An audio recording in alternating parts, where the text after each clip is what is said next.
curso. Entonces, vamos a ver.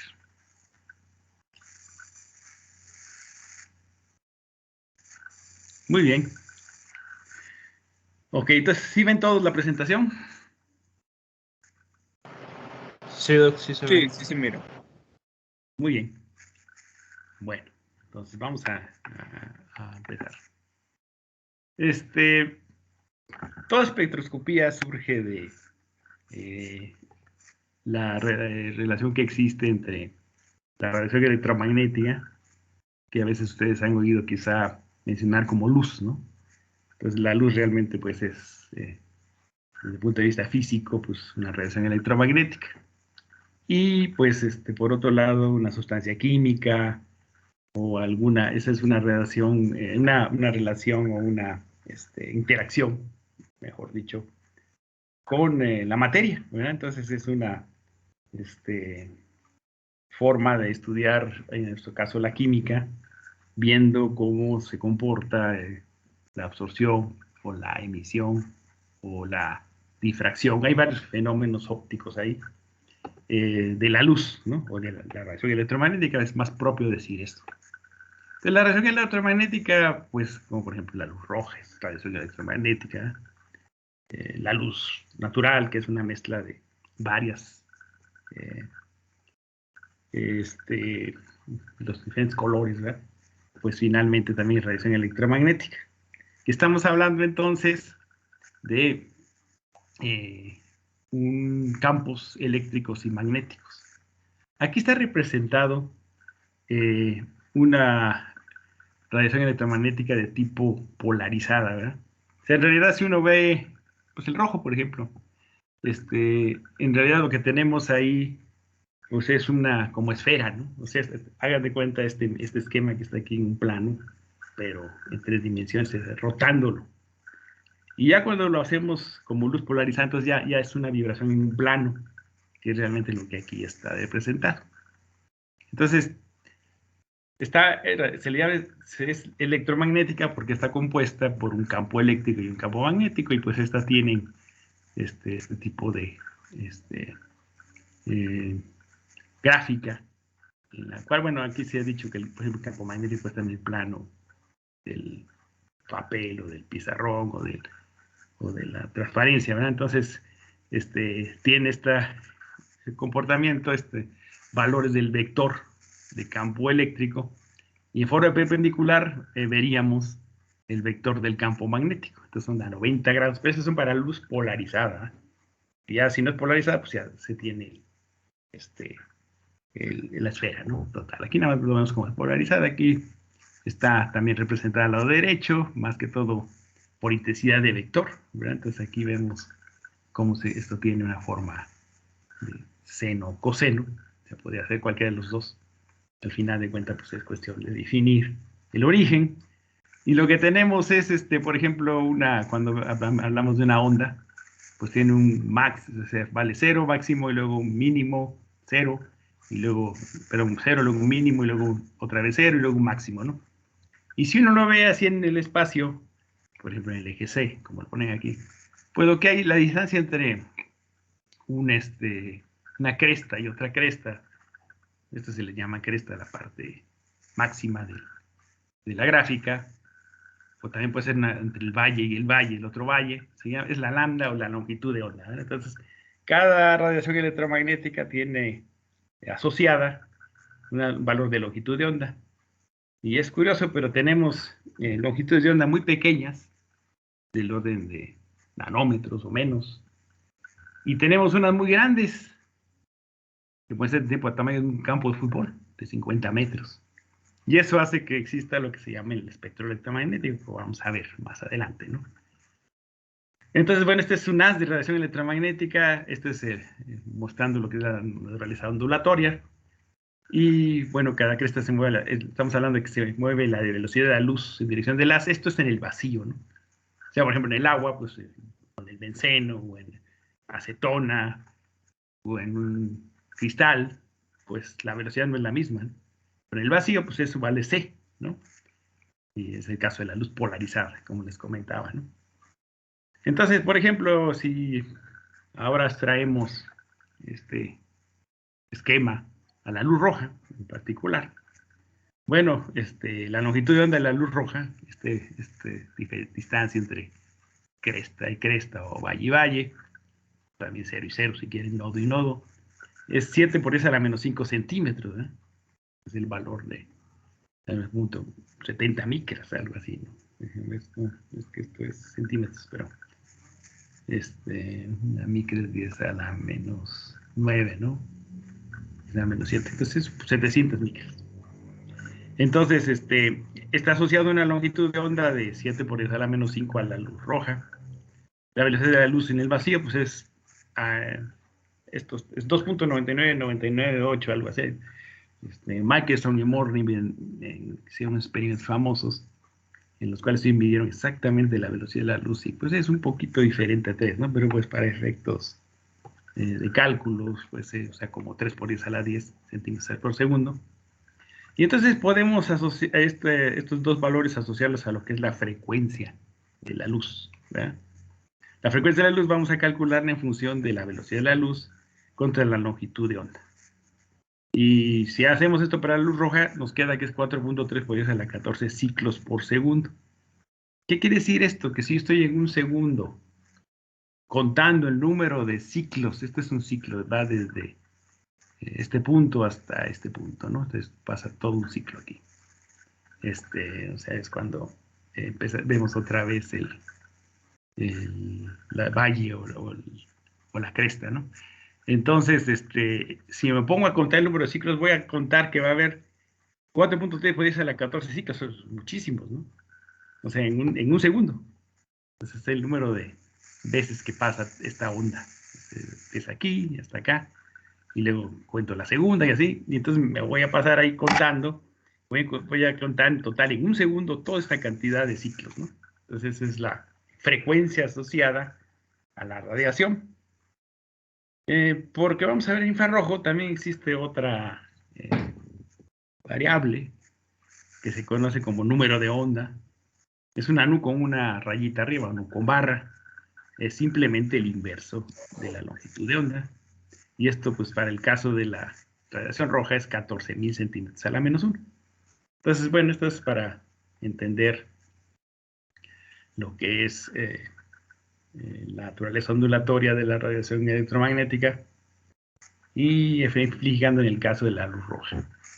Pero también les mencioné que, bueno, les voy a mencionar que existe lo que se llama la dualidad onda-partícula. Entonces, en muchos de los fenómenos que se estudian, pues se puede explicar lo que pasó, por ejemplo, cuando hablamos de espectroscopía infrarroja, pues de que existe, que esto se observa gracias a que existe radiación electromagnética que se absorbe, ¿verdad? En función de esta naturaleza ondulatoria. Pero hay otros fenómenos que pareciera que la luz contuviera una masa, ¿verdad? O sea, como acuérdense cuando hay una colisión en física, ¿no? Cuando son dos esferas que chocan, o electrones, o como quieran ustedes pensar, pues existe algo que golpea a otro, ¿no? Y entonces esto se llama comportarse como partícula. También la radiación electromagnética tiene esa particularidad de ser partícula. Y esto lo vieron varios investigadores, pero el que más ejemplifica esta naturaleza corpuscular de la radiación electromagnética fue Louis de Broglie, investigador francés que obtuvo el premio en 1929, una persona muy brillante. Y entonces, ¿qué es lo que hizo Louis de Broglie? Bueno, entonces dijo, pues voy a agregar con luz una superficie metálica. Y entonces se dio cuenta que, pues al poner aquí un detector, había saltos de electrones. Es como si algo golpeara al átomo y le sacara un electrón. Entonces ahí porque bueno, hubo otros experimentos antes, pero este fue como el más contundente para explicar que también la radiación electromagnética se comporta de forma corpuscular. Y entonces, pues lo que tenemos es esta frecuencia, luz que tiene una frecuencia y una energía también.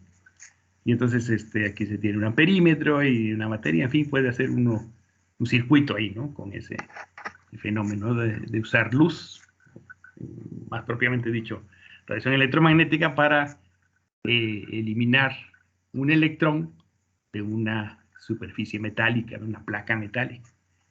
Y entonces esto se vio, uno puede medir energía que está quitando este electrón de su capa más externa, y esta energía del fotón es proporcional a la frecuencia, y este valor de proporcionalidad es la constante de Planck, ¿verdad? La constante de Planck, que bueno, aquí la ponemos abajo, los 6 puntos, entonces puede ser a menos 27 Hz segundos, ¿no?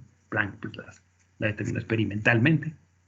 Y entonces, por ejemplo, si de un experimento que hizo para una placa de potasio, ¿no?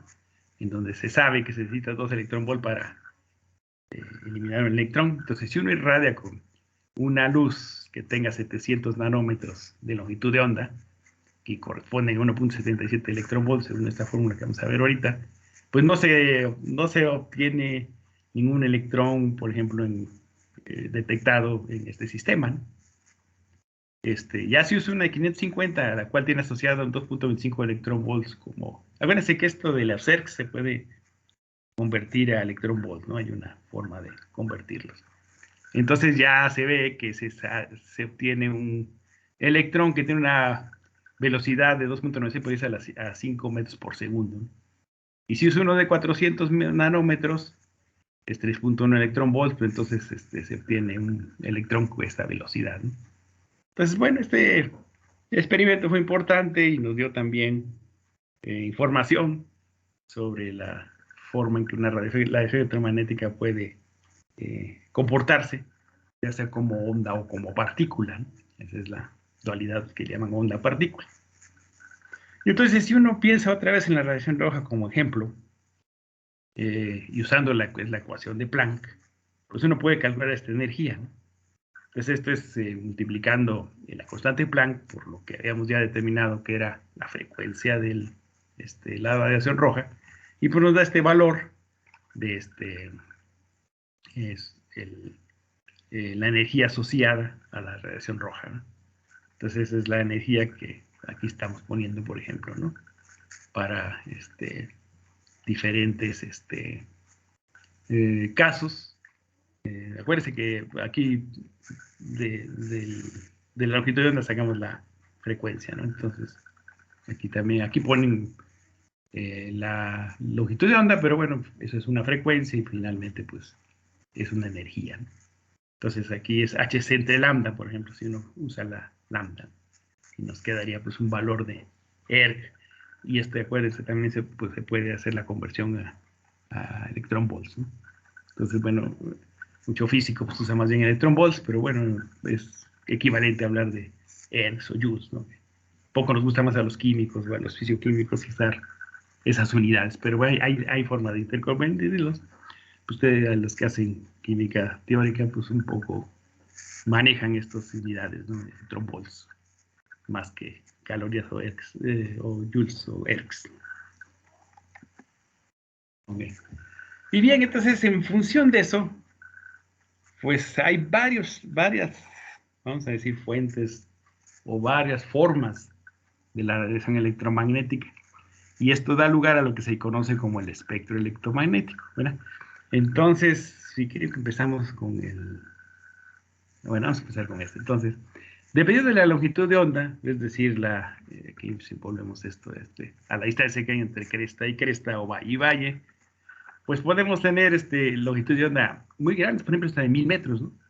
Que sería el caso, por ejemplo, de las ondas de radio. O sea, cuando estamos escuchando el radio, pues estamos hablando de longitud de onda grandes, del orden de 1000 kilómetros, de 1000 metros, pero sí, kilómetros, hasta pues uno o algo así. Pero tenemos las microondas que están en este rango, ya son más pequeñas.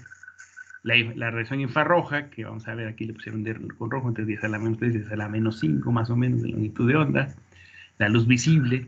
A medida que vamos avanzando a la derecha, la longitud de onda va disminuyendo y la energía va aumentando. O sea, la energía de las radiaciones que están hasta este lado son mucho mayores que las que están del lado izquierdo. Luego tenemos la energía ultravioleta que vieron con el doctor Marco. O sea, tiene pues bastante energía. Y ya después seguimos con los rayos X, que se usan mucho con la medicina y en otras aplicaciones, que ya son energías muy grandes. De hecho, estas ya, las primeras, pues hasta ultravioleta pueden usarse para caracterizar las moléculas, para estudiar ciertos fenómenos. Ya los rayos X, estos ya son un poco más, si fuera de difracción, ¿no? Pero si fuera ya una interacción directa, pues puede hasta romper una molécula, ¿no? Entonces ya son altas energías. Y los rayos gamma son los que tienen la mayor energía de todos y es una, ya longitudes de onda muy bajas, ¿verdad? De 10 a la menos 3 metros, 13 metros. Estamos hablando de valores pequeñísimos y de frecuencias muy altas, ¿no? Aquí hay otro esquema, donde aquí lo que pone más bien son las frecuencias, ¿no? Y también ponen aquí, claro, la longitud de onda, ¿no? Entonces empieza de 10 a la 3 como esta otra, termina en 10 a la menos 12 y también es lo mismo, ¿no? Radio, microondas, infrarrojo, visible, ultravioleta, rayos X. Y bueno, aquí ponen un poco más ejemplos ya de la vida real, ¿no? Por ejemplo, los edificios, pues tienen esta frecuencia, vibran a veces muy grandes, ¿no? Los humanos tenemos más o menos estas frecuencias, lo que son las abejas, pues la frecuencia que ellos emiten está en este rango, lo que se refiere a a una aguja, pues entonces está aquí. Los protozoarios pues tienen este tamaño, ¿no? Las moléculas, estamos hablando pues de estas Armstrong, nanómetros, la distancia carbono-hidrógeno en un alcano, pues es como de 1.1 Armstrong, es una cosa así, ¿no? Luego estamos hablando de átomos ya en rayos X y núcleos, ¿verdad? De energías de ese tamaño. Este es otro esquema, parecido al anterior, de hecho, pues también ilustrado por algunos dibujos un poco más obvios, ¿no? En el sentido de qué es lo que la vida diaria vemos. Y finalmente, pues aquí ya expanden la parte que es el visible, ¿no? Que es lo que pues, supuestamente el ojo humano ve. Y entonces aquí, por ejemplo, aquí está en esta primera escala, la parte visible está aquí comprendida en estos valores, ¿no? Y entonces hablamos de que del lado izquierdo, pues está el visible, su frontera es la radiación ultravioleta, y del lado derecho, o sea, de longitudes de ondas grandes, es el infrarrojo, ¿eh? Entonces aquí la escala es un poco al revés, porque la energía es mayor del lado izquierdo que el derecho, ¿verdad? Como está aquí. O sea, aquí sí vamos de menor energía a mayor energía. Y aquí es al revés, ¿no? Aquí esta es la mayor energía, esta es la menor energía, pues es un poco diferente. Eso porque ha sido la costumbre de cuando se estudia la luz visible, pues de decir que el rango es de 400 a 700 nanómetros, ¿no? Que finalmente sería la inversa en energía.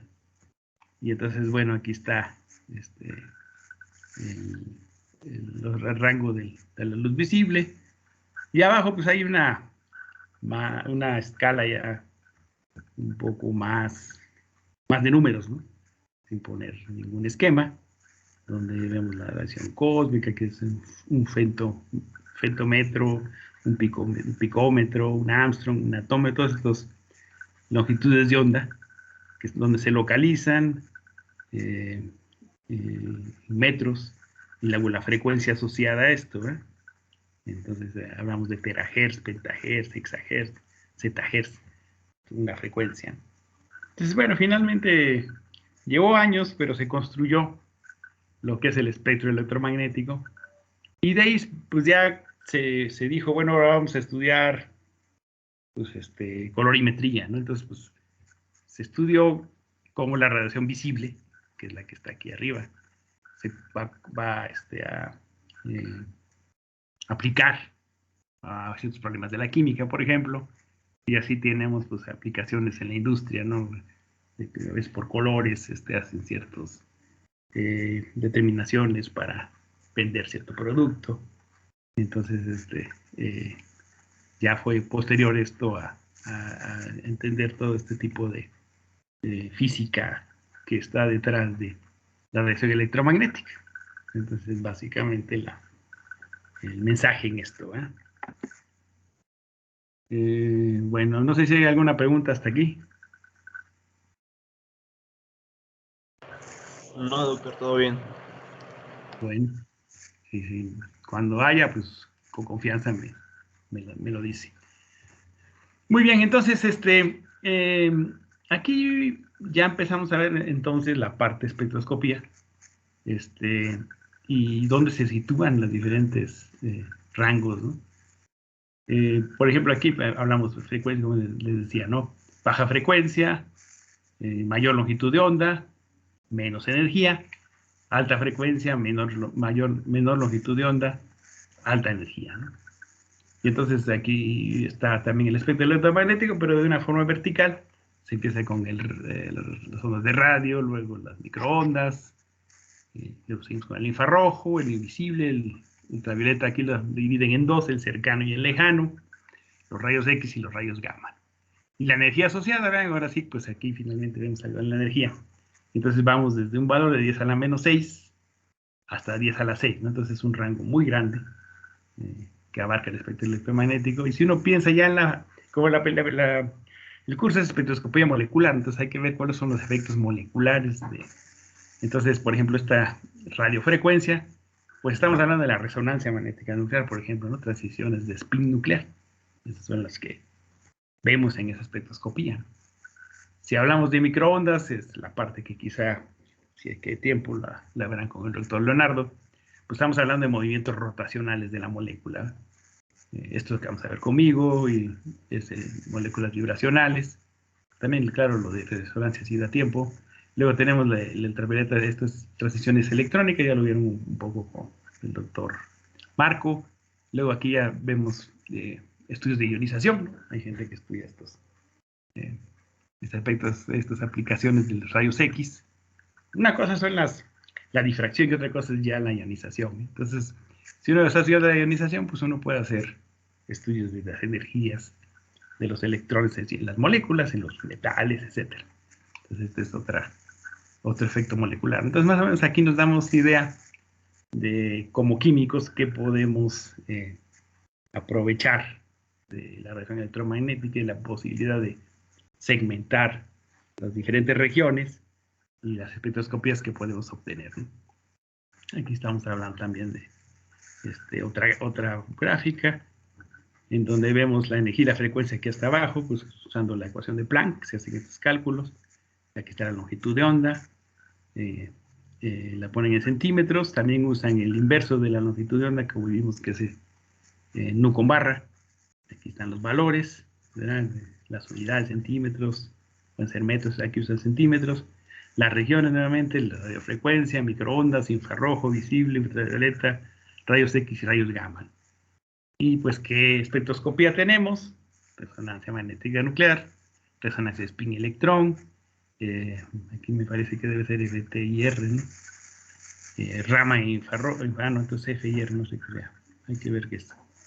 Luego está el Raman infrarrojo, ultravioleta visible, UV visible, rayos X, y hay una espectroscopía que solo los inorgánicos usan, que es la Moss-Bauer, que usan para ciertos metales de transición, que les decía que pues sí se veía, llegaron a ver en cursos en otros años, por el interés de las personas que trabajan en el área de inorgánica. Este es de otro libro. Entonces vemos aquí la diferencia de energía, aquí lo usan ya como delta E, ¿no? Entonces lo van poniendo así en una escala de 10 a la 2, 10 a la 10, 10 a la 2, etcétera, ¿no? En función de la velocidad de la luz. El inverso de la longitud de onda, o sea, 1 entre lambda, abajo lambda. Entonces aquí se ve, por ejemplo, para 1 pues, está en microondas, y lambda es 1 metro, y si lambda es 10 a la menos 6, 2, 4, pues está aquí cerca del visible, ¿no? Y 10 a la menos 8 y es ultravioleta, y en rayos X pues ya es menor, ¿no? y nuevamente afecta la rotación, la vibración, las energías de electrones, como está aquí o como está acá. ¿Sí? Y aquí también tenemos otra gráfica que es parecida a las anteriores. Y pues otra vez lo mismo tipo de espectroscopía, resonancia magnética nuclear, infrarrojo, UV visible, qué región que estamos hablando, ondas de radio, infrarrojo, ultravioleta visible, qué información obtenemos. En el caso de resonancia, pues ahí es muy rica la información que obtenemos los químicos. En el caso de infrarrojo, pues grupos funcionales básicamente, aunque hay otras cosas que vamos a ver más adelante cuando ya les dé yo las aplicaciones a varias áreas, ¿no? Y finalmente, pues UV visible, pues muchos nada más lo usan para ver la conjugación UV, pero de electrones pi. Pero bueno, también hay gente que las ha usado para estudiar, por ejemplo, intermediarios de transición, la formación de complejos pi. En ingeniería orgánica también es muy usado. Y hay muchas aplicaciones que ya específicamente en el área que ustedes trabajen, pues pueden aplicar, bueno, usar, ¿no? Para el trabajo que hacen en química, ¿no? O sea, obviamente hay desde estudios muy espectroscópicos hasta estudios de química, ¿no? Entonces, pues cada profesional de nuestro posgrado, pues verá cómo aplica la espectroscopía a qué parte de la química que le interese.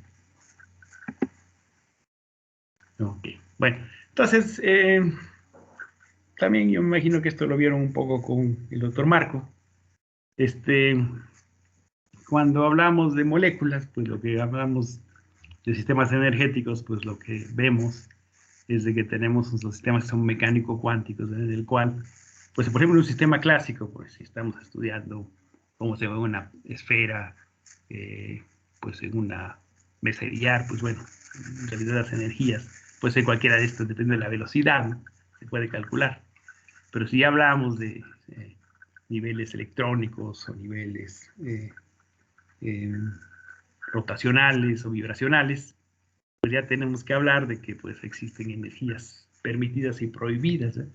Y entonces los permitidos son aquellos los que están aquí representados por rayos horizontales, y cualquier energía dentro de estos rangos pues está prohibida para esos sistemas, ¿no? Un poquito ahí la decisión que le llaman de mecánica cuántica y que se usa mucho para explicar los resultados en espectroscopía. Un punto importante, y eso hace que ciertas espectroscopías sean más cuantitativas que otras, es hablar de las poblaciones de moléculas o átomos, porque por ejemplo en el caso de resonancia son núcleos, ¿no? ¿Cuáles están en los estados basales y excitados? Porque pues una absorción se va a deber a que hay una transición por ejemplo, de estado basal al excitado y luego la emisión es del excitado al basal, ¿no? Entonces es importante determinar cuántos están en el estado basal y cuántos en el excitado, porque esto hace un poco qué tan cuantitativo es una espectroscopía. Entonces lo ideal es un poco el esquema del caso A, en el cual la mayoría de las moléculas están en base a la energía térmica que tienen, que depende de K por T, K es la constante de Boltzmann, estén en la mayoría en la parte basal. Eso pasa en el infrarrojo, en el ultravioleta. Entonces, la mayoría de las moléculas están en el estado basal. Sin embargo, en otras espectroscopías, como por ejemplo la resonancia, en la cual hay mínimo, casi todos están en el estado basal, casi todos están distribuidos así. O sea, la mayoría sí está abajo, pero muchos están arriba, ¿no? Entonces eso hace que la espectroscopía sea menos sensible. O sea, para hacer un infrarrojo yo necesito, pues a veces menos de 1 miligramo. Para hacer resonancia, pues sí, dependiendo de si es carbono, etcétera, pues hay que usar más cantidad, ¿no? Entonces siempre esto habla de qué tan sensible es una técnica. Y entonces esto, ¿qué lo rige? Pues una forma de saber cuál es la diferencia entre las moléculas que se encuentran en el estado basal y en el excitado es usar la relación de Boltzmann, ¿eh? Entonces, si uno habla de que NI es el número de moléculas que ocupan un determinado estado cuántico iésimo, pues el primero, el segundo, N0, N1, N2, igual acá, ¿no? Entonces, la relación de número de moléculas que se encuentran en el iésimo estado contra el que hay en el basal, dada por la exponencial de menos las diferencias de energía, la energía del estado excitado en menos el basal, dividido entre KT, ¿no? Entonces, KT establece, es que esa KT pues es la energía térmica propia del sistema, ¿no?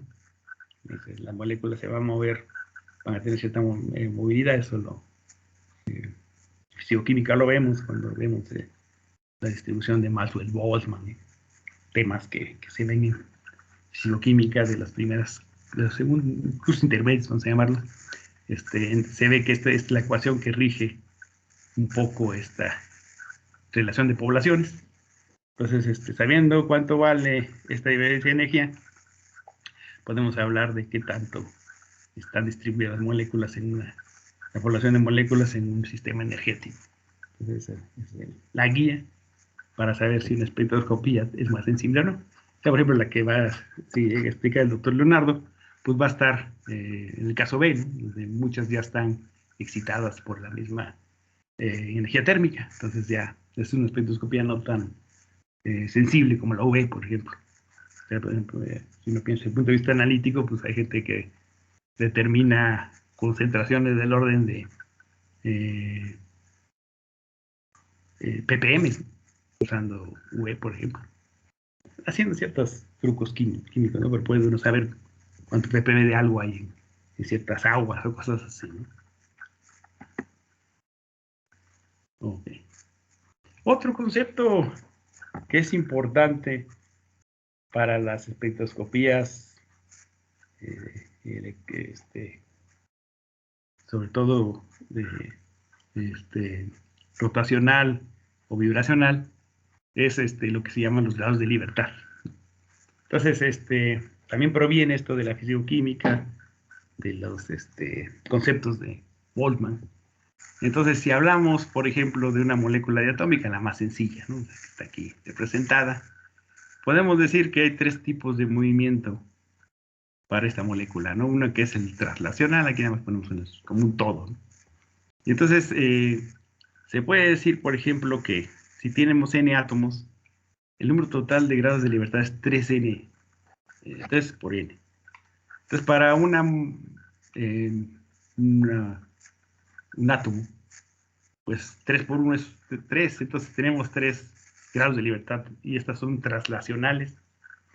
¿Por qué? Porque esta molécula se puede mover para el eje X, para el eje Y y para el eje Z. Esos son los 3 grados de libertad de tipo translacional que indican hacia dónde una molécula se va a mover. Entonces, pero bueno, existen otro tipo de movimientos que la molécula hace y los más importantes son los rotacionales y los vibracionales, ¿no? Entonces, para una molécula diatómica va a depender de si es lineal o es, bueno, aquí no hay de otra más que sea lineal, ¿no? Entonces, el valor de 3n es 6, de tal manera que lo que tenemos sería energía rotacional y vibracional. Ahora, para el caso de las moléculas lineales, pues como aquí nada más las rotaciones que hacen cambio en la energía del sistema serían como aquí está representado a través del eje que está Z en este caso, o a través de este otro eje. Entonces, la rotación sobre el eje internuclear no da cambios porque al final pues el átomo queda igual, ¿no? Entonces, realmente de las energías rotacionales tenemos 2 para una molécula diatómica. La otra, entonces ya vamos 5, ¿no? Llevamos 3 translacionales, 2 rotacionales. Y como en total son 6, ¿cuál es el último forma de último grado de libertad o forma de energía? Pues es la vibracional. Y aquí se considera entonces que una molécula diatómica puede ser representada como 2 esferas que pueden ser del mismo tamaño o de diferente tamaño, ¿no? Si hablamos, por ejemplo, de nitrógeno, pues es N unido a un nitrógeno, pero si hablamos, por ejemplo, ácido clorhídrico es un H unido al Cl, entonces el tamaño de las esferas es diferente. Pero entonces estamos hablando de movimientos gravitacionales entre los dos, debido al enlace químico. Entonces el último grado de libertad de una molécula atómica se refiere al movimiento vibracional. Entonces, de los 3 n grados de libertad, 3 son traslacionales, 2 rotacionales y 1 vibracional. Aquí está la regla general. De los grados de libertad, de los 3 n grados de libertad, 3 son traslacionales. Para moléculas lineales serán 2. Si ya pensamos en una molécula, por ejemplo el agua, pues ya puede el rotar alrededor del eje interno. Aquí no hay tanto un eje internuclear, ¿no? Ya causa cambios en la energía. Entonces ya tenemos 3 para moléculas no lineales. El agua es una molécula no lineal. Bueno, una molécula triatómica que es lineal, por ejemplo, es el CO2. Ahí son O, doble enlace C, doble enlace O. Entonces es lineal, está sobre un solo eje, podemos llamar. Entonces ahí teníamos 2 como grado de libertad para el CO2. Y entonces lo que restan son energía vibracional. Entonces, por ejemplo, el caso de la vibracional que vimos, del agua, de la diatómica es 3 por 2, 6 menos 1, 5. Hay una sola manera de vibración y es esta de aquí, ¿no? Aquí se ve que se ensancha el enlace y luego se hace más corto, ¿no? Se encoge, ¿no? Entonces, esta es la vibración que causa tiene una consecuencia energética. Y cuando hablamos de moléculas no lineales, como el agua que mencionamos, pues tenemos 3n-6, ¿no? Entonces aquí se reparten energía rotacional y vibracional, y las 3 que son para la traslacional, ¿verdad? Este es un esquema más sencillo, si ya uno se pone a estudiar más a fondo lo que es la mecánica estadística de las rotaciones y vibraciones, van a ver que esto ya es más complicado, ¿verdad? Revisen algún libro de fisicoquímica y verán cómo si ya esto, inclusive ya hablan ahí meten lo que es el valor de G, que es esta ecuación, y ya es un poco más complicada el tratamiento de la mecánica estadística de las moléculas, ¿verdad? Pero bueno, aquí les damos una muy general y ya queda de ustedes si quieren estudiarlo más a fondo. Okay. Entonces, bueno, aquí está lo que comentamos. El movimiento traslacional hacia los 3 ejes X, Y, Z. El rotacional, pues aquí de la diatómica, pues solo valen alrededor del Z y alrededor del Y, alrededor del X, pues no hay cambio, porque las posiciones de las moléculas quedan igual y entonces no causa cambio de energía. Y aquí está la vibracional, ¿no? Y bueno, entonces, si es una molécula monoatómica, por ejemplo, un gas noble como el neón, N vale 1, grado de libertad 3, y así se distribuye, ¿no? Diatómica como el clorhídrico, este vale 2, grado de libertad 6, y así se distribuyen los modos de vibración, los modos energéticos, perdón, traslacional, rotacional y uno vibracional. Lineal diatómico como el CO2, son 3 átomos ahí, 9 en total los grados de libertad, y puede haber 3 traslacionales, 2 rotacionales y 4 vibracionales, ¿no? Entonces ya vimos que los espectros vibracionales se pueden estudiar por la espectroscopía infrarrojo o la Raman. Bueno, pues ahí ya veremos 4 señales, ¿no? Para esta CO2. Y luego el agua, pues son 3, 9, y aquí nada más la diferencia es que como este es lineal, aquí tiene 2 rotacionales, pero esto ya tiene no lineal, es 3 rotacionales, ¿no? Entonces básicamente esta es la forma en que se distribuye la energía en función del grado de libertad. Este es de otro libro. Entonces tenemos aquí la transnacional para el caso del agua. Acuérdense que pues debido a que son 4 electrones aquí, pues esto tiene un ángulo de 105 grados más o menos. Entonces pues aquí hablan de la traslación, que es en función de la energía cinética, ellos le llaman. Bueno, finalmente es un medio de mv cuadrada, ¿no? Y luego la rotación, pues para el caso del agua, pues puede a ver alrededor de este eje Z, el eje X o el y pues dan cambios en la energía. Entonces estos son los grados de libertad rotacional. Y de vibración, pues aquí ya los representan, ¿verdad? Entonces puede haber 3 tipos de vibración en el agua, se pueden entender. Una es, por ejemplo, en el cual el oxígeno está fijo y los hidrógenos se hacen hacia afuera o hacia adentro, ¿verdad? Son movimientos de stretching en inglés, o sea, de alargamiento, acortamiento. Entonces este es el caso 1. En el caso 2, pues mientras se está encogiendo, se está expandiendo. Entonces, si uno calcula, por ejemplo, el momento bipolar de pues es diferente al otro, este es 0, y sí tiene un valor hacia la derecha, ¿no? Si uno calcula el vector, pues el vector de componente finalmente sí, hacia arriba y hacia abajo se cancelan, pero hacia la derecha no se cancelan, ¿no? Y luego finalmente, pues tenemos esta de deformación de ángulo, que sería el tercer modo de vibración, en el cual este ángulo, debido al movimiento que aquí se pone, pues está cambiando el ángulo. 105 se va hacia más pequeño, más deformación de ángulo, y es el tercer modo de vibración, como está aquí, ¿no? Para el agua 3 de traslación, 3 de rotación, y estos 3 de vibración. Y pues esta es una propaganda que es una empresa que vende equipos de espectroscopía. Entonces dice 3 de traslación, 3 de rotación, 3 de vibración, cada uno por la energía cinética y energía potencial. Bueno, ahí está el caso de moléculas sencillas, ¿no? Obviamente al final pues nos vamos a estar trabajando en moléculas más complicadas, pero bueno, estas teorías pueden ser muy bien aplicadas a moléculas así de este tipo, pero ya las otras pues sí ya implica un tratamiento más riguroso. Ok, hasta ahorita ¿cómo van? ¿Tienen preguntas?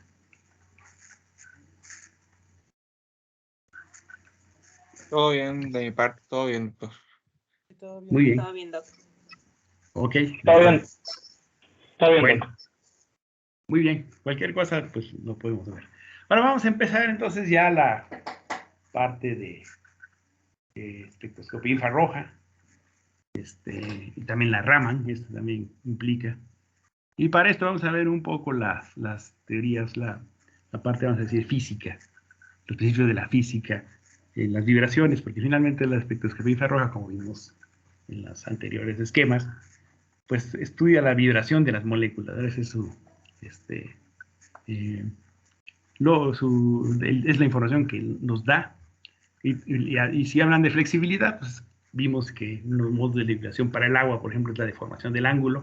Pues también esa información viene en la espectroscopía infrarroja. Ok. Entonces, ¿qué tipo de modelos se usan para explicar cómo es la vibración en las moléculas? Bueno, vamos a empezar con la física que llegamos a ver en los primeros cursos de física, cuando nos hablan de cómo, por ejemplo, una esfera que está pegada a un resorte, cómo se puede describir su movimiento matemáticamente. Entonces empezamos con un resorte que tiene pues, cierta longitud, entonces esto lo extendemos y debido a la propiedad del resorte, propiedad elástica, pues hay una fuerza que tiende a regresar a su equilibrio, ¿verdad? Y entonces este es un valor, una fuerza aquí que podemos calcular. Y igual si lo comprimimos, va a haber la tendencia del sistema a regresar al punto de origen, ¿verdad? Entonces una fuerza hacia el otro lado. Entonces estas son las dos fuerzas que existen cuando hablamos de movimiento de un resorte que está pegado a un sistema fijo. Esta es para una molécula sola, ¿no? Entonces, bueno, aquí está también representada en función de más de física, por decir algo. Entonces, la posición de equilibrio, eso quiere decir hay una longitud del resorte y pues no se le cambia. Cuando ya aplicamos la fuerza, pues esto se desplaza su equilibrio, entonces hay una fuerza restauradora hacia el lado izquierdo y viceversa aquí, ¿no? Aquí, pues obviamente, pues por convención, se dice que si este valor hacia la izquierda x es negativo y aquí es positivo. Eso es por entenderlo, ¿no? Y bueno, ya cuando se estudia la física, esto se hace incluso, creo que había unas prácticas aquí en la misma escuela que daba el doctor Villegas y veían esto, ¿no? La fuerza es proporcional a la extensión y precisamente esta pendiente, pues lo que se llama la constante de fuerza, la K o la constante del resorte. Entonces uno puede ver para cada resorte cuál es el valor de K. Entonces por eso hay diferentes tipos de resortes, hay unos más duros, hay unos más blandos, como el que usamos para la pluma atómica, ¿no? Entonces, bueno, esta K es diferente. Ahora, si piensan ustedes en moléculas, pues es lo mismo tener un enlace simple que uno doble que uno triple, ¿verdad? Entonces, por ejemplo, el monóxido de carbono es un triple, o sea, triple enlace O. La constante del resorte si pensamos que el carbono y el oxígeno están unidos por un resorte, en este caso la constante del enlace, es mayor para un triple enlace que un doble enlace que un sencillo. Entonces, más o menos es lo mismo aquí. Hay resortes más fuertes, como los amortiguadores de los autos, o hay resortes más débiles, como pues los de las plumas atómicas que usamos, ¿no? Y bien, pues bueno, entonces aquí está lo que es la ley de Hooke. Entonces, como es una fuerza que está hacia el sentido contrario a la extensión, pues entonces es una fuerza menos kx, ¿no? La que hay que usar en las ecuaciones. Y bueno, se ha visto que si uno hace el doble de extensión, la fuerza es el doble, ¿no? Entonces finalmente el resorte que propuso Hooke, esa es en la ley de Hooke, ¿no? Y aquí la fuerza es la eje sobre el resorte, pues sabemos que esto se maneja en newtons, ¿verdad? En general, pues hay gente que usa dinas, si usamos el sistema MKS o el CGS, pero dependiendo de qué sistema usemos, hay unas conversiones, todo eso, ¿no? K, pues entonces sería la fuerza, bueno, el valor de newtons dividido entre la distancia, que es en centímetros, entonces newtons por metro, o dinas por centímetro, lo que quieran usar. Entonces la constante de fuerza se da en estas unidades, dinas por centímetro, o newtons por metro. Y X, bueno, finalmente pues las damos según queramos en metros o centímetros, ya sea NKS o CGS, y en el punto de equilibrio, Fs igual a 0. Bueno, esa es finalmente la ley de Hooke.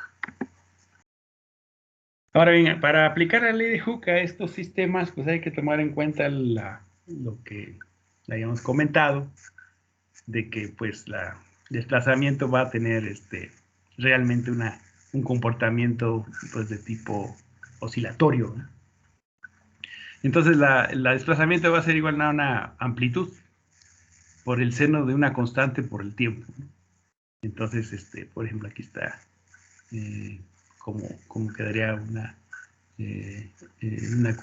ecuación, pues sí, una fuerza descrita en función de una función como el seno, ¿verdad? Que va máximo, mínimo, cero, nodo, mínimo, máximo, etc. O del coseno que está desfasado, ¿verdad? Por pi. O sea, mientras aquí en 2pi esto vale 1, aquí vale 0. Entonces hay un desplazamiento de 90 grados, ¿no? Entre uno y otro. Y entonces, bueno, si uno usa, por ejemplo, el coseno, puede ser cualquiera de los dos finalmente, dependiendo de dónde pongamos nuestro origen, este es un poco arbitrario. Entonces, aplicando lo que es la segunda ley de Newton, la fuerza de restablecimiento es menos k veces por x, y esto es igual a la masa por la aceleración. Y la aceleración, pues sabemos que es la segunda derivada del desplazamiento con respecto al tiempo. Eso lo vimos en física, nos vemos la ley de Newton, y nos la explican en función de los principios de las matemáticas de los vectores, ¿no?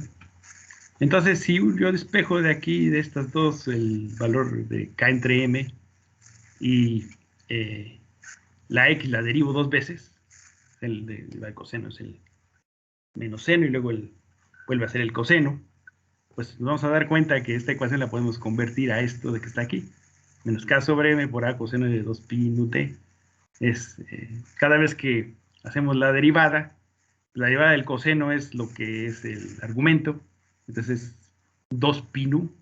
Y es 2 veces 2pi nu, entonces 4, es 2pi nu al cuadrado, 4pi cuadrada, nu cuadrada, ¿no? La a, pues esa no se deriva porque es una constante. Entonces nos vuelve a quedar un coseno, pero ya cambió el signo. Que en realidad el coseno queda el menos seno. Entonces esta ecuación se queda de sustituir esta ecuación 1 en lo que es la derivada y acomodar un poco esta ecuación, ¿verdad? Como está aquí, la ecuación de Newton, ¿no? O sea, queda esta ecuación 2, ¿no? Y bueno, pues finalmente uno puede eliminar los cosenos de aquí y obtiene uno, por ejemplo, una ecuación para la frecuencia de la oscilación del resorte, de la esfera en un resorte, ¿verdad? Entonces uno espeja la frecuencia, es 1 entre 2pi, la raíz cuadrada de la constante del resorte entre la masa del resorte. Esa es la solución al caso de una esfera en un resorte, cómo se comporta si hacemos este experimento, ¿verdad? De estarlo, lo dejamos oscilando, y si es un resorte perfecto, pues va a estar de aquí de aquí sube hasta acá y luego vuelve a regresar acá y así. Pues describimos la frecuencia, podemos calcularla sabiendo la constante del resorte. La constante del resorte, bueno, pues la hacemos de esta gráfica, ¿no? La constante que obtengamos aquí. Y la masa que pues podemos saber cuánto es la masa de la esfera que estamos usando. Entonces realmente es una ecuación muy sencilla para cuando hablamos de cómo poder estudiar movimiento, determinar la frecuencia de un esfera pegada a un resorte, ¿verdad? Pero en realidad, pues las moléculas no serían tan bien representadas por ese modelo. Necesitamos más bien cambiar un poco el modelo, ¿no? Entonces, si pensamos en, por ejemplo, una molécula atómica, pues como el nitrógeno, pues, o el hidrógeno, pues entonces lo que tenemos es que ambos están unidos por un enlace, y el enlace podemos pensar que es un resorte. Entonces, en el equilibrio lo que tenemos es esto, y entonces, pues si estiramos los dos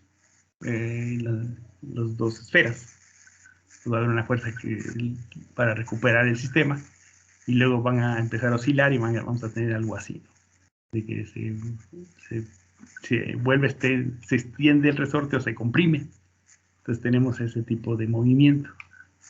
Entonces la extensión del resorte es x2 menos x1, y finalmente pues, x1 es cuánto se mueve la esfera del lado izquierdo y x2 la del lado derecho. Y entonces la fuerza recuperadora del resorte pues, es realmente en función de su verdadero deformación. Entonces sería x2 menos x1 por menos ek. Aquí podemos usar x porque finalmente este sistema es en una dimensión, ¿verdad? Entonces nada más es el eje x, lo podemos llamar y como quieran. Es más común hacer el x, ¿no? Entonces la segunda ley de Newton la aplicamos, la tenemos que aplicar para la masa 1 y la masa 2. Entonces para la masa 1 sería k por x2 menos x1 es igual a m1 por una derivada de x1 con respecto al tiempo. Y en el caso de la esfera 2, este es un signo menos porque es hacia el otro lado, m2 por la derivada segunda de x con respecto a t. ¿Sí? Y luego, pues como hicimos en el caso anterior, podemos establecer que x sea un coseno, el cual va a tener una amplitud A1 aquí y una amplitud A2, pero lo que es la frecuencia debe ser la misma para que finalmente se tenga un sistema como este. Entonces ya uno ya obtiene este tipo de ecuaciones, ¿no? Sustituyo las x aquí, x2, x1, por los cosenos, saco las derivadas, y obtengo dos ecuaciones, ¿no? Aquí representadas, y esta 8 viene de la 4 y esta 9 viene de la 5, ¿no? Entonces ya tenemos este sistema de dos ecuaciones. Y si uno pues hace un poco de álgebra, pues va a obtener la solución a estos dos sistemas de ecuaciones, que es esta ecuación 10. Entonces vamos a obtener que 4pi cuadrada nu cuadrada entre k va a ser m1 más m2 entre m1 m2, ¿no? Esta es la solución al movimiento que se efectúa cuando tenemos dos esferas unidas a un resorte. Y entonces aquí se introduce lo que se llama el concepto de masa reducida. Esto en física es muy común. Si ustedes algún día, por ejemplo, vieron, no me acuerdo hace mucho ya, si hablamos de cuando tomé física, pues fue en 1976, por ejemplo. Entonces muchísimo, pero bueno, nos hablaban de un centro de masa, cuando escribimos varias partículas, luego también se usa para calcular, por ejemplo, tensiones en puentes, ese tipo de aplicaciones de los vectores, ¿no? De la estática.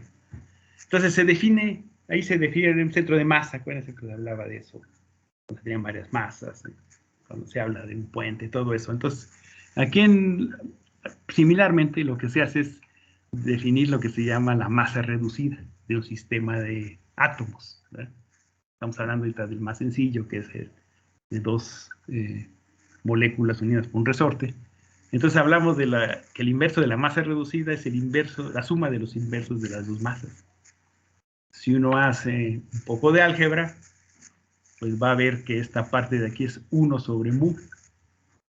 Y entonces ya después la k la paso multiplicando, la pi cuadrada dividiendo, y 4 también, y luego saco raíz cuadrada, y lo que me queda es esta ecuación, la frecuencia a la cual se está moviendo el sistema es 1 sobre 2pi raíz cuadrada de k entre la masa reducida. En el caso primero, era la misma ecuación, nada más de que aquí es k sobre m, y esta es k sobre la masa reducida, ¿no?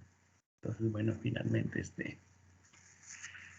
esta ecuación, pues, va a relacionar la frecuencia. O sea, lo que finalmente podemos hacer en infrarrojos se los planteo de esta forma. O sea, uno ve el espectro, las señales a donde aparece el número de onda o la frecuencia a la cual aparecen las señales, puede relacionarse con la constante de fuerza, ya que sabemos la masa reducida del sistema diatómico, ¿no? Y con eso pues podemos saber qué tan fuerte es el enlace entre dos átomos. Y de ahí ha salido, por ejemplo, que pues el doble enlace es más fuerte que el sencillo y es más débil que el triple enlace, porque las K son mayores para el triple enlace. Entonces, bueno, aquí está resumido. Tenemos una masa 1 y una masa 2 unidas con un resorte constante K. Y la frecuencia a la cual vibra el sistema, pues está por esta ecuación, donde la masa reducida y está aquí definida. Aquí también estaba igual. Nada más de aquí ya lo hicieron, es factorizar y sacar inverso. Y pues el número de onda es el inverso de la longitud de onda, es lo que se usa en infrarrojo.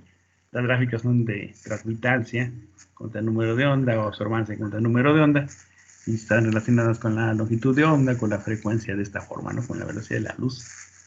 Y en nu con barra también podemos poner la ecuación que está aquí, en función de agregando el valor de la velocidad de la luz, ¿no?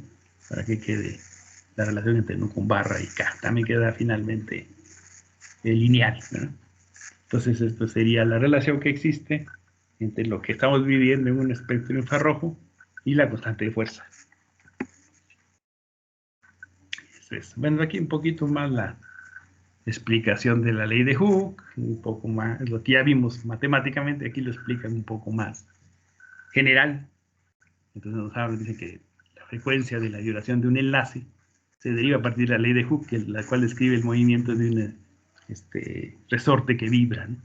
Entonces aquí está, aquí le ponen con barra, ¿no? Pero bueno, y finalmente raíz de f sobre mu m. Aquí, bueno, esta K pues, lo usó inicialmente Hooke, pero luego pues hay gente que lo toma como F. Entonces sí, nomás no se me pierdan, ¿no? Si en algún libro ven, no es que el valor de F es tal, es realmente la K de Hooke, ¿no? Si así uno es más formal, hay que usar la K. Pero bueno, como al fin de cuentas hay gente que hace pues, por decir algo, estudios de complejos con iridio, cosas así, pues entonces pueden que usen la F, ¿no? Pues, pero finalmente no perdamos de vista que se está refiriendo a la constante fuerza del resorte, y bueno, aquí lo ponen de esta forma, ¿no? Porque para entenderlo cualitativamente, ¿no? De menor masa, mayor frecuencia, mientras más chicas sean los átomos, es mayor la frecuencia a la que van a vibrar. La constante de fuerza es la fuerza del enlace, en este caso el resorte. Mayor el valor de F, más bien K, mayor el valor del enlace y mayor el valor del nu con barra, ¿no?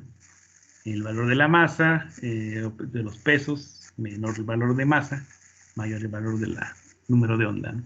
Entonces, bueno, ahí está la relación más sencilla. Esta es de otra presentación, en donde pues ponen las masas, ahí sí ya se ve la diferencia entre una y otra, las fórmulas que vimos, aquí le ponen MR en vez de mu, pero bueno, pues finalmente la masa reducida. Como les decía, ustedes pueden ver esto en varios libros y vamos a usar otra nomenclatura. Si uno se apega más a lo que los físicos o Hooke había dicho, pues es con la K, ¿no? Pero bueno, si aquí le ponen MR en vez de mu, bueno, pues es finalmente, y a la F otra vez aquí, ¿no? En vez de la K, equivale a lo que el modelo original dice, ¿no? Y luego aquí, pues una cosa interesante, ¿no? Aquí vemos diferentes grupos, diferentes enlaces, carbono, hidrógeno, carbono, oxígeno, etcétera. Y del infrarrojo, obtienen la masa reducida, aquí le ponen MR, unidades de masa reducida, aquí dicen, unidad de masa atómica, ¿no? Entonces es el inverso del carbono, que es 12, menos el inverso del hidrógeno, que es 1, y bueno, ahí sacan el mu, o la MR, está para el oxígeno, para todos los átomos que aquí están presentes, pues vean que para el carbono es la misma, ¿no? Porque finalmente es M1 y M2 son iguales, es el caso de mismo, la diferencia son los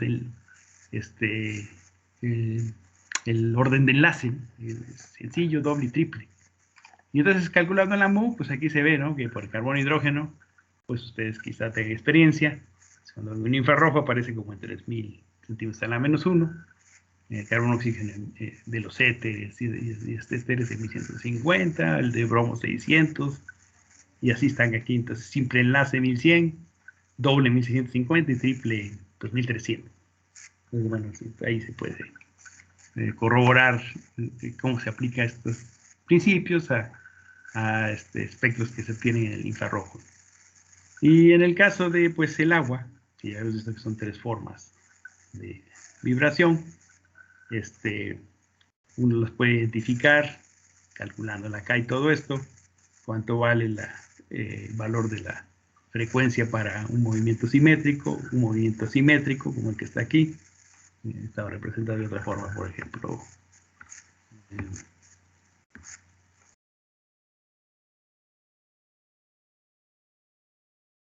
Ya lo perdí, pero bueno, cuando veíamos algo del agua, ¿no? Aquí atrás, ¿no? Está aquí. Bueno, entonces puede ser de esa forma. Entonces,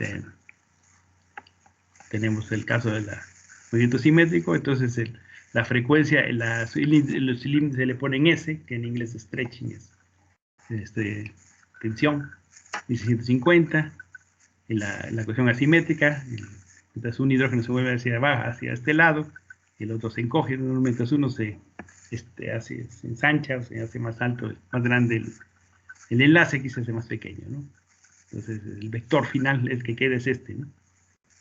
Entonces, porque obviamente para que la molécula no se mueva, pues ¿cómo tienen que ser los vectores? Bueno, aquí la suma vectorial es 0, ¿no? Entonces aquí se queda igual acá. Y aquí sí, ya cuando es de formación de enlace, pues esto ya 600 centímetros a la menos 1, se representa por una delta. En general, usan delta. Y estos deformaciones hay del tipo tipo tijera, hay bastantes tipos, vamos a ver más adelante, y ya se usan otras letras griegas como la delta, la tau, etc. Entonces ya cambia la nomenclatura. Pero si ustedes ven en U, estamos hablando de tensión, deformación, compresión, expansión, y en este caso es deformación de enlace. Sí, déjenme ver. Pero es lo último que vamos a ver. Entonces, como les ya había comentado anteriormente, pues existe la restricción cuántica a los niveles energéticos de los energías de las moléculas, ya cuando hablamos de espectroscopía. Y entonces, para el caso de moléculas diatómicas, la energía de vibración va a ser igual a una constante B más un medio por H en U. Y esta pues se puede dar joules, sex, o como les decía también, electron volts, pueden usar también esas unidades, hay la conversión. Y entonces, si uno los hace en un diagrama, por ejemplo, este es el valor de B, ¿no? 0. Entonces, realmente, aquí lo que hacemos es decir, la energía de vibración es H sobre 2pi raíz de K sobre mu por B más un medio, ¿no? Entonces, para hacer es un medio de esto. Y aquí está, ¿no? Entonces, para B igual a 0, la energía es H sobre 2pi raíz de K sobre mu por un medio, ¿eh? Si hablamos de B igual a 1, pues entonces 3 medios aquí está 3 medios, H sobre 2pi raíz de K sobre mu, aquí se está poniendo el segundo. Nivel energético es el basal, el primero, el segundo y el tercero. Y la distancia entre estos dos es H sobre 2pi raíz de K sobre mu. Entonces, para espectros vibracionales ya tenemos un cálculo cuantitativo de esos valores. Y entonces cuando veamos absorciones, pues tendrán esta magnitud, H sobre 2pi raíz de K sobre mu. Entonces, aquí está la fórmula que se usa, y estas las tensiones vibracionales que dan para hacer un diagrama como este, ¿verdad? Que podemos hacer para el carbonilo, para el agua, vibración asimétrico o asimétrico. Para cada vibración que observamos en el infrarrojo, podemos construir un diagrama como este, ¿sí? Dependiendo de cuánto nos haya salido el valor de nu con barra, ¿no? Y, por ejemplo, aquí están dos diagramas para el monóxido de carbono. Me parece que es un triple enlace aquí. Entonces, vean, el desplazamiento es muy grande, ¿no? Entre la energía, el estado basal y el primer excitado. Y además son más altos que el cloro, por ejemplo. El cloro pues tiene menor espaciamiento que el monóxido. Uno inmediatamente piensa, pues entonces la frecuencia a la cual aparece esta banda es mayor que la que aparece, por ejemplo, para el cloro, ¿no? Para el ClCl. Entonces, bueno, aquí están los desplazamientos para el cloro. Mientras podemos hacer 5 en esta escala, solo hemos podido hacer 2 para el CO. Y aquí está el valor de KT, como comentamos también, esto es importante por la intensidad de la banda. Entonces, bueno, de hecho, pues la banda para el monóxido pues, es grandísima, ¿no? Es una banda muy, muy intensa en el infrarrojo. Se debe mucho también a que en la población, pues casi toda está aquí en el estado basal. Entonces, hay mucha población que va al estado excitado. Y aquí también lo es, pero no es tan eficiente como acá, ¿no? Entonces, aquí está para 42 por eso la menos 4 Hz, y el otro es 11, 4 veces menos. Entonces, aquí está la escala y están las gráficas que uno puede trazar para estas moléculas diatómicas. Vamos a hacer un problema y con esto terminaremos la clase de hoy. Entonces, pues ya habíamos visto que el CO tiene esta energía, pero bueno, un poquito aquí, vamos a decir, aquí tenemos el espectro del infrarrojo para el monóxido y suelta el tetacloruro. Entonces nada más se observa una sola banda en el infrarrojo, la escala centímetros a la menos 1, que es la que se usa en el infrarrojo, es 2140, el valor exacto de la mitad de la banda, ¿sí? Entonces, nada más explicando que esta transición es la que da lugar a este espectro, y que esto vale H entre 2pi raíz de K sobre mu. Entonces, calcula el valor del delta E y la constante del resorte K. Nótese que mu es este valor, aquí sobre ahí, 1.14 veces a la menos 23. Hay que tomar el peso atómico del carbono, el peso atómico del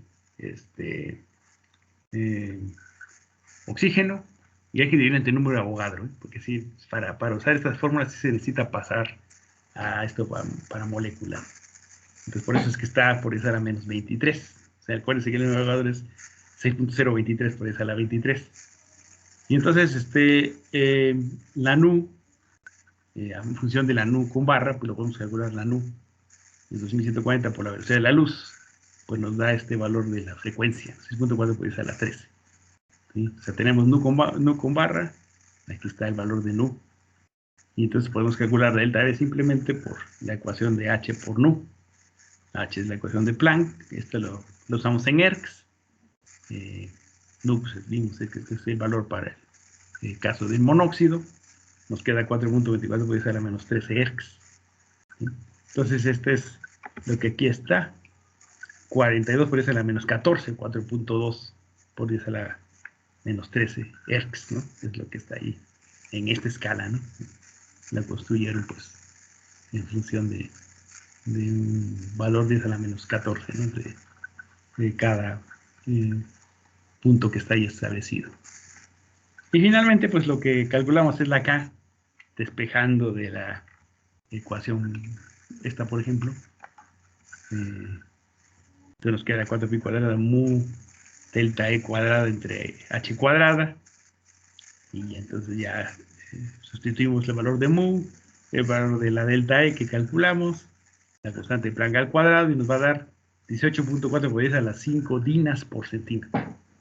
Entonces es el valor de la constante del resorte del enlace entre el carbono y el oxígeno en el monóxido de carbono, ¿no? Okay. Bueno, sí, este es el último que vamos a ver. Y bueno, finalmente, aquí hay una tabla en la cual vemos varias moléculas diatómicas, donde es más fácil aplicar estas teorías que vimos: fluorhídrico, clorhídrico, bromídrico, iodídrico, monóxido de carbono, óxido de nitrógeno, el valor de nu en el espectro, que va desde 1900 como para fluorhídrico hasta 1876 para el monóxido. Ya vimos que el CO es 2140, 43 lo pusieron aquí. Y calculamos la constante como lo vimos en este problema, despejando de la ecuación general, esta de aquí. Y aquí vemos, por ejemplo, las constantes de fuerza.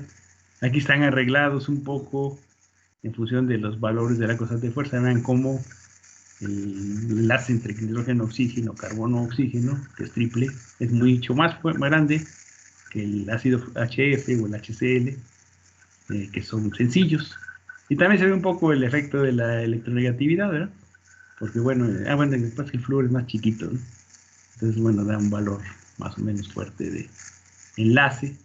Y el iodídico es más grande con respecto al hidrógeno, y pues es un poco menos fuerte el enlace HI que el enlace HF. Entonces, es la aplicación más sencilla que hay de la infrarroja a moléculas diatómicas. Vamos a ver un poco más adelante ya aplicaciones a moléculas más complicadas. Y entonces, bueno, aquí nada más se dice que es el modelo oscilador armónico, que calcula la frecuencia en función de esta ecuación. Aquí se pone en Hertz. Acuérdense, la Hertz es ciclos por segundo. Entonces es cuando se me paran un punto de donde voy y veo pasar y cuento el número de ondas que pasan enfrente de mí, ¿no? En un segundo. Esa es la frecuencia, ¿no? Y pues a medida que crece que la constante de fuerza se incrementa, la fuerza de enlace se incrementa, y también otra cosa que influye pues es la masa atómica. Al bajar en masa atómica, pues sí, también la constante es mayor, ¿no? De tal manera que la constante del triple es mayor que la del doble y mayor que la del sencillo. Entonces, una de las bases de explicación del enlace químico proviene de estudios del infrarrojo, y aplicación de esta modelo de física bastante sencillo para entender la información que nos da el infrarrojo. Yo creo que vamos a detenernos aquí. No sé si hay alguna duda o pregunta.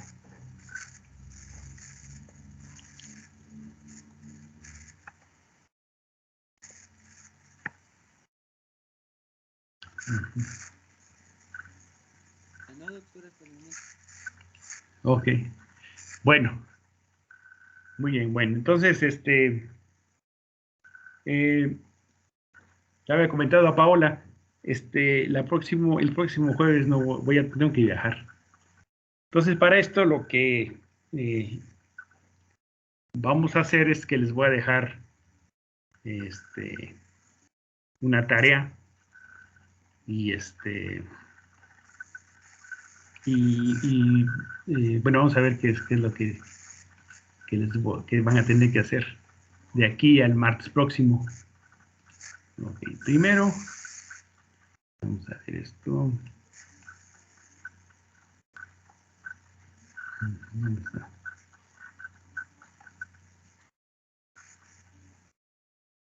Aquí no está.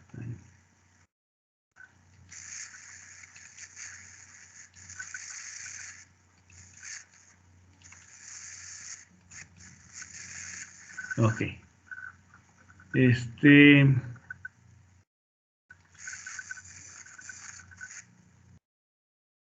Bueno.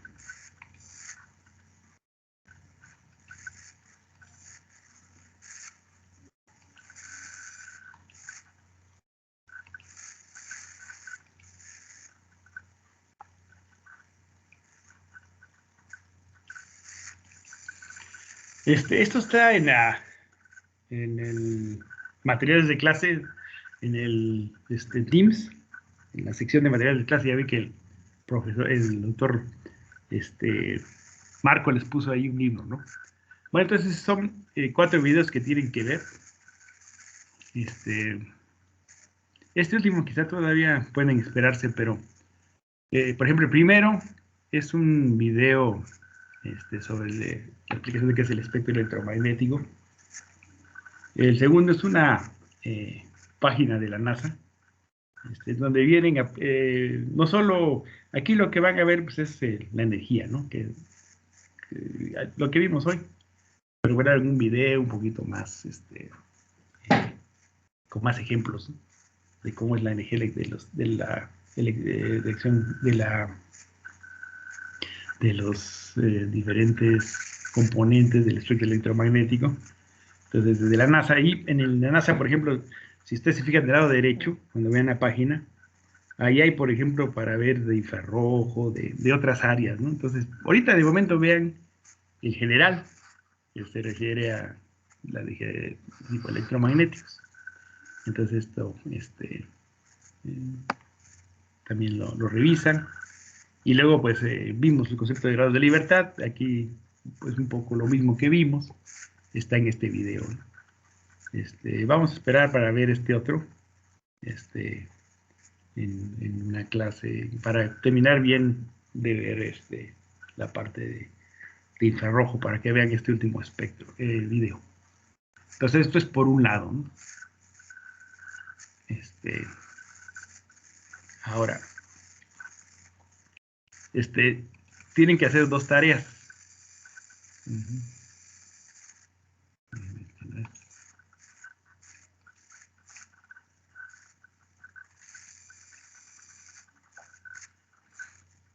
Entonces, a ver.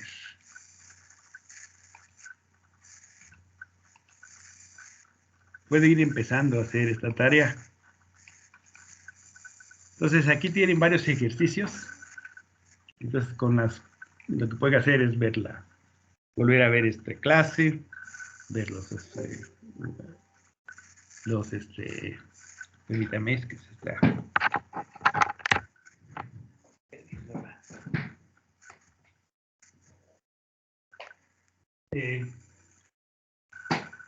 Volver a ver la clase, luego ver los videos de YouTube y luego ya resuelven esta tarea. Entonces son cálculos más o menos con las fórmulas que vimos el día de hoy. para calcular la frecuencia, el número de onda, el delta E. Entonces, para diferentes ejemplos, pide hacer una tabla también, usar la ecuación de Maxwell-Boltzmann para calcular los niveles energéticos de su población, y básicamente son estos los problemas de la tarea 1.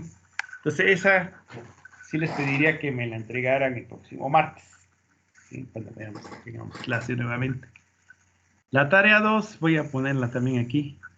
Esa si quieren vamos a esperar, pero si quieren ir adelantando, pues también lo pueden hacer, ¿verdad? Ya también la pueden ir empezando a hacer.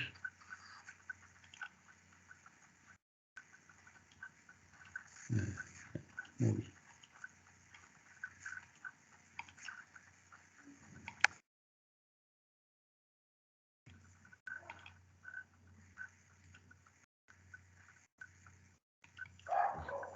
Es ya más con la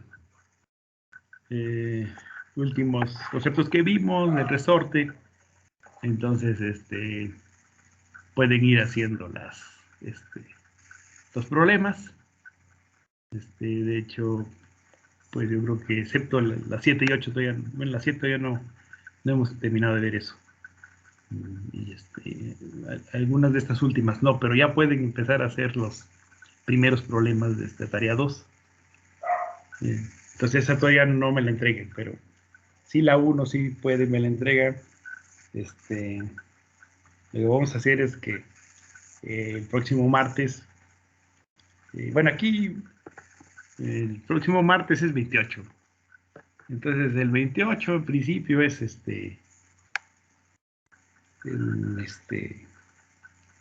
día no laborable en Guanajuato, ¿no? Pero no es la del jueves pasado pusiera en toda la universidad. No sé si el 28 sea o no laborable, ¿no? Pero vamos a suponer que vamos a tener clase, ¿no? Entonces, en la clase del próximo martes, si no hay, pues ya les aviso. Ya vemos las dudas que tengan de la tarea 1 y ya me la entregan en la tarde, ¿no? Mientras traten de hacerlo todo el tiempo. Y ya de la tarea 2, pues sí empiecen a hacerlo, pero ya me lo tienen que entregar hasta el jueves próximo quizá, ¿no? De este jueves en 8. Entonces, sí, para que no haya muchos problemas. Entonces, quedaría así. O sea, como no vamos a tener sesión, pues les dejo estas tareas. Y yo todavía mañana estoy aquí, pero ya me voy a salir posiblemente desde donde esté. Les podría contestar si me hacen unas preguntas por correo electrónico. Sí lo tiene mi correo electrónico, ¿no? Ahorita se los pongo, si no aquí, ¿no? Me pueden enviar un correo y ahí y a ver si podemos tener una sesión, no sé si me lo permita ahí donde estoy, y si no, pues le puedo contestar por correo y ya vemos pues las dudas ahí, ¿no? La podemos ver en este momento, sí, si no, como les digo, lo vemos en el martes próximo, ¿de acuerdo? Entonces, bueno, pues esa sería la clase por hoy.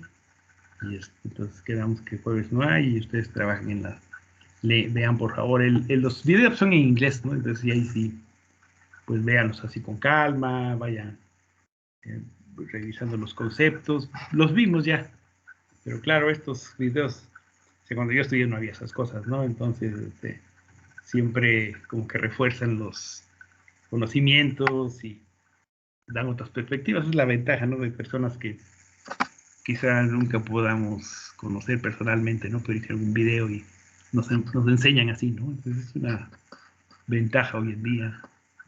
Entonces pueden ustedes aprender más de ahí, de lo que viene ahí en esos videos que están hechos también con gente más especializada.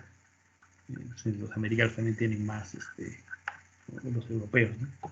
Más infraestructura para hacer un video mucho más completo. Entonces, bueno, pues creo que les puede apoyar mucho en los conceptos que hasta ahorita hemos visto. No sé, finalmente lo que vimos ya está, ustedes lo entendieron. Lo único es que van a poder un poco más tener visualización de los conceptos, y eso, sobre todo en física ayuda, o en química, a tener ahí unos pues esquemas, ejemplos de aplicación en investigación, ayuda mucho más a su formación. Entonces, pues yo creo que los videos les van a beneficiar. Entonces aprovechen que no va a haber clase para revisarlos. Muy bien. No sé si hay algo más que quisiera que viéramos, o voy a acabar la clase y ya regresar el martes próximo. Entonces, ¿no tienen dudas? ¿Comentarios? Uh-huh. Sí, igual nos vemos el martes. Ok. Solo por el momento. Sí, todo bien, doctor. Sí. Bueno, entonces quedamos en eso y nos... ¿De acuerdo? Sí, dale. Sí. Pásenla bien todos. Gracias, igualmente. Gracias, doctor. Que tenga un excelente día. Ya, buen día. Bonito día. Nos vemos. Buen día, hasta luego. Hasta luego.